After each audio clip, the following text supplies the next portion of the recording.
একটা গণতান্ত্রিক দেশে এটা খুব দুর্ভাগ্যজনক যে যখন দেখা যায় যে কোনো নেতা বা নেত্রী এরকমভাবে এই ফাইল নিয়ে দৌড়িয়ে দৌড়িয়ে পালাচ্ছে।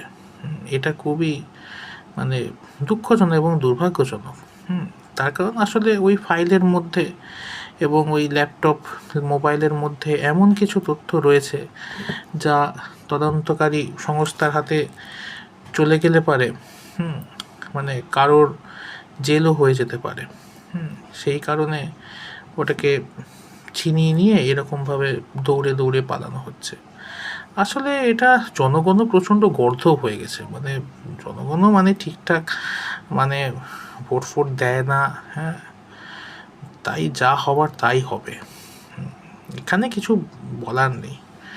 মানুষ তো দেখো মানে ভগবান মানুষকে চোখ দিয়েছে দেখার জন্য, মাথাটা দিয়েছে চিন্তা করবার জন্য।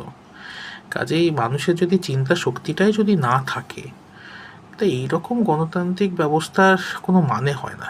আসলে ভারতবর্ষে যেটা চলে সেটা হচ্ছে একটা ছদ্ম গণতান্ত্রিক ব্যবস্থা। গণতন্ত্রের নামে একনায়কতন্ত্র চালানো হয়, হ্যাঁ, বা ডিক্টেটরশিপ চালানো হয়, এই আর কি।